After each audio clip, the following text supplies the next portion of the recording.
Global warming is real, according to basically every legitimate scientist in the world. And as a result, many parts of the world will experience more water than they are used to. Fortunately, however, there are some people out there preparing for when this scenario will happen. Now, regardless of these gloomy facts, we humans have a natural affinity for water, which we can use to our advantage.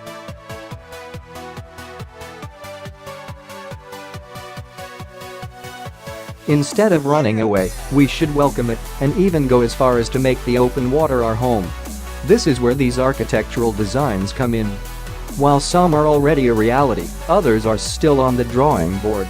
Nevertheless, they all stand to show that we are ready to move beyond the coast, so to speak, and embrace the waves.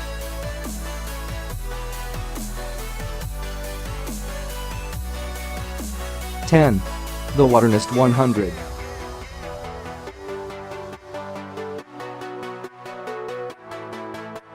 After years of diligent research, architect Giancarlo Zima, together with Ecoflow Life, a design and construction company, have developed the Waterist 100, an eco-friendly floating habitat perfect for life on the water's edge. With over 1,000 square feet of surface area, the circular house is 40 feet in diameter and 13 feet high. It is made almost entirely of recycled materials and with a roof covered in solar panels that are capable of generating all the electricity the house needs.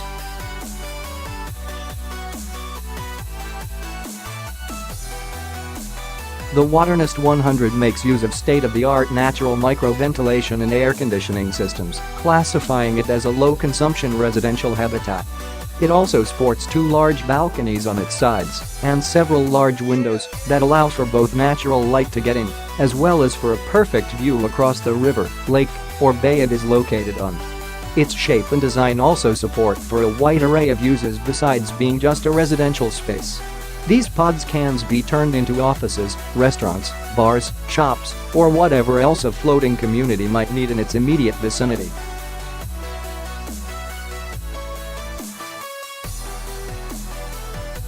Besides the spacious and homey design, the Waterist makes use of an all-in-one digital system that controls everything inside and out. Not only will it allow you to monitor the amount of energy used, it will also facilitate streamlined control over the lighting and sound systems, fixtures, and alarm systems.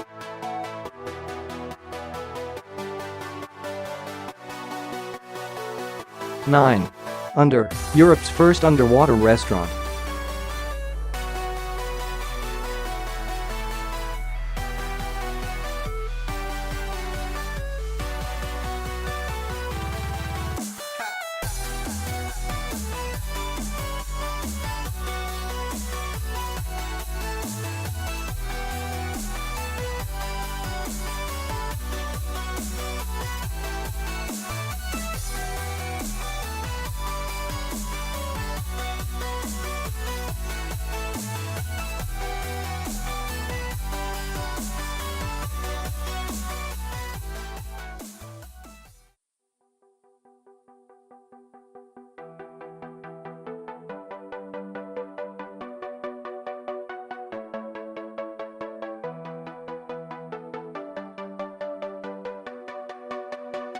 During its brief existence on Earth, civilization has taken over much of the land once shared by many other living creatures. Some urban areas are so densely packed nowadays that only a very small percentage of land makes up the entire green space. As a means of counteracting this unfavorable situation, a Dutch architecture firm by the name of Water Studio has come up with a design that will both solve the issue of green space within a city, as well as not to take up any more valuable real estate within the city itself.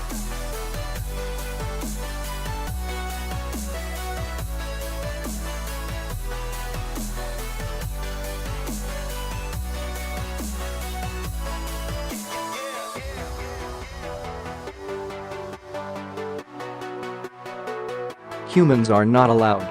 The sea tree will hold multiple horizontal layers of vegetation, among which these tiny creatures can feel at home, without the fear of any direct human intervention. Below the waterline, the tree will form a perfect habitat for marine species and even allows for the creation of coral reefs. The technology required to make this Spire Island already exists in the form of the previously mentioned oil towers.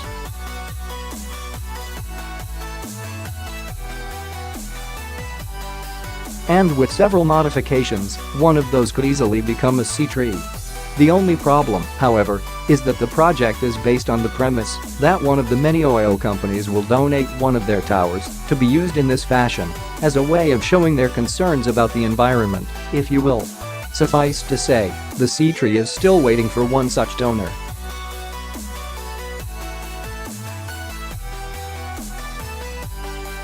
7. Hurricane-proof livable yachts.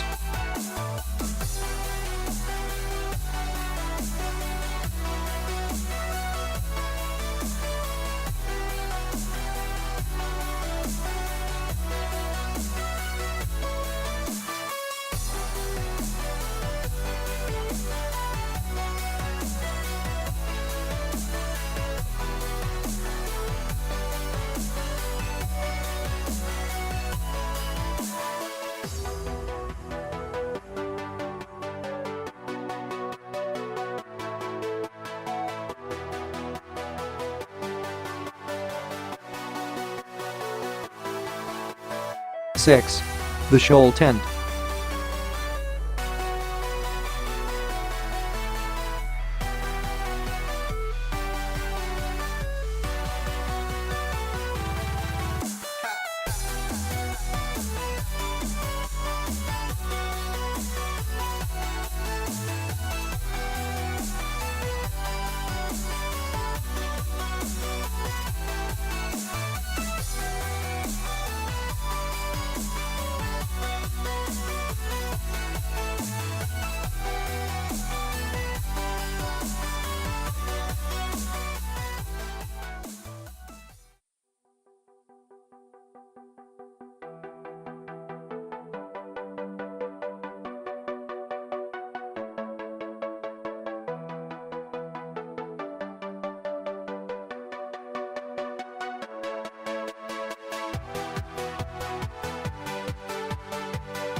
Now, even if this concept seems to be nothing more than wishful thinking, the company's spokesman said that this is a real goal, not a pipe dream. The entire project is estimated to cost somewhere around $25 billion to complete, but it will have to wait roughly 15 years before all the technology needed will be perfected. Projects on this scale, however, will always draw their share of critics, and with good reason. Christian Dimmer, for instance, an expert in urban engineering at Tokyo University, said in an interview that these sorts of outlandish projects have been proposed in Japan since as early as the 1980s and that they may have an elite-only characteristic attached to them, if ever built.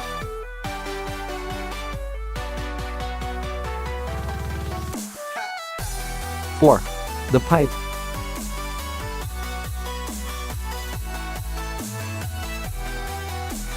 With a constantly growing population, California will need to find new and better ways of generating both electricity and drinkable water, all the while doing it in a sustainable way. Luckily for them, however, the 2016 Land Art Generator Initiative design competition focused on Santa Monica Pier in particular. And as part of this competition, one of the finalists was the pipe. According to Kalili engineers, the pipe's creators, the project reminds us about our dire dependence on water and on our need to appreciate and value this vital gift. Resembling an elongated disco ball, the pipe will be located a relatively short distance away from Santa Monica Pier. Much of its surface will be covered in solar panels capable of generating 10,000 MWh of electricity annually.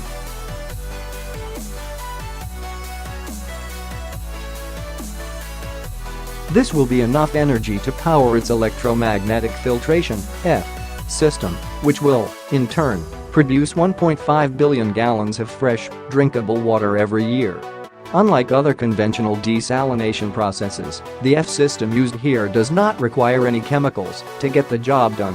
Furthermore, the pipe requires just 55% of the total energy used by traditional processes. Another advantage is its design.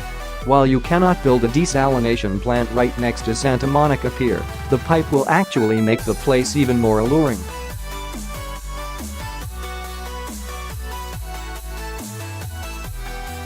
3. The urban rigor.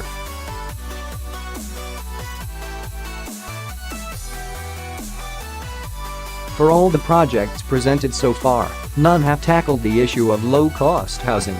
Well, maybe with the exception of that floating tent. But rest assured that the good people at Bjarkangels, Big, have, and their solution is the urban rigor. Its layout is comprised of 9 shipping containers arranged and stacked over each other at different angles, allowing for 15 studio apartments and a shared garden complete with a BBQ to stand on a floating platform.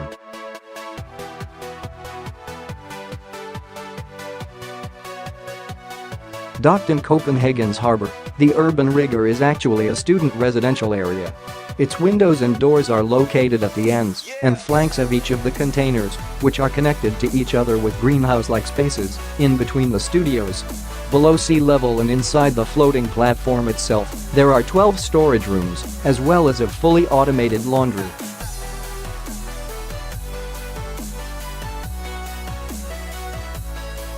The topmost 3 shipping containers also make use of their roofs, which act both as a shared space between the residents as well as a means of generating electricity. One of the roofs is a terrace, another is covered in solar panels, while the third is carpeted with grass. By introducing a building topology optimized for harbor cities, we can introduce a housing solution that will keep students at the heart of the city, said the designers in an interview.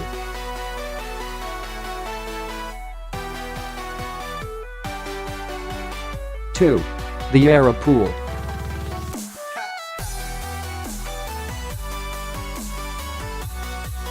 The Yarra River, passing through Melbourne, Australia, used to be a favoured swimming spot for many of the city's inhabitants. In fact, there were 3-mile swimming races taking place regularly, with dozens of Melburnians engaging in the sport. But since 1964, however, swimming has been banned in the city because of the growing concerns of pollution. Nevertheless, Yarra Swim Company, a non-profit organization, has decided to bring this popular pastime back to the citizens of Melbourne. And to do that, they invited Studio Octopi from London, England, to build them a floating pool right in the Yarra River.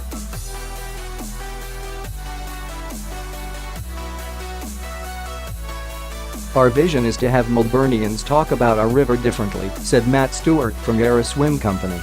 To be proud of the Yarra and to see it as an active place of nature, recreation and play. Now, even though the project is still on the drawing board, if the pool gets the go-ahead from the local government and it receives enough investment, it will become a reality. The blueprints depict a pavilion that will house a ticket office, changing rooms, and a cafe, which will all be located on the riverbank.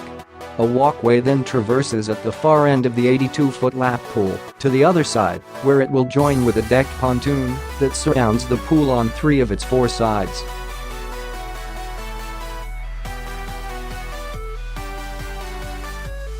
What's particularly fascinating about this project is that it will take advantage of the river's tidal properties in order to filter the water inside the pool, allowing for safe swimming all year round. The Yarra Pool is an exciting project that talks to a wider conversation globally around access to urban waterways, said Chris Romerly from Studio Octopi.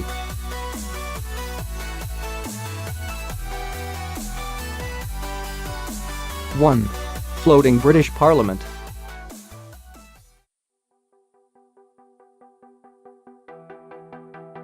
The Palace of Westminster in London, England houses its parliament.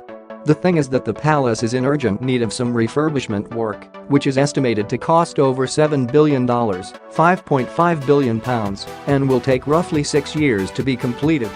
The MPs and Lords will be relocated for the duration of the restoration. This relocation is said to cost the British an extra £2 billion.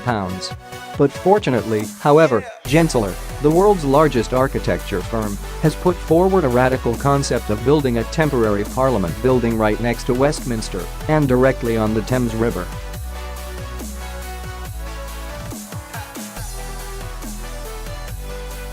This would be an 820-foot-long, 137-foot-deep floating glass dome of sorts, made out of modules and a wooden frame. Its curvy design was inspired after the hammer beam roof of Westminster Hall, the oldest structure part of the palace, and which is also the largest medieval timber roof in the whole of Europe.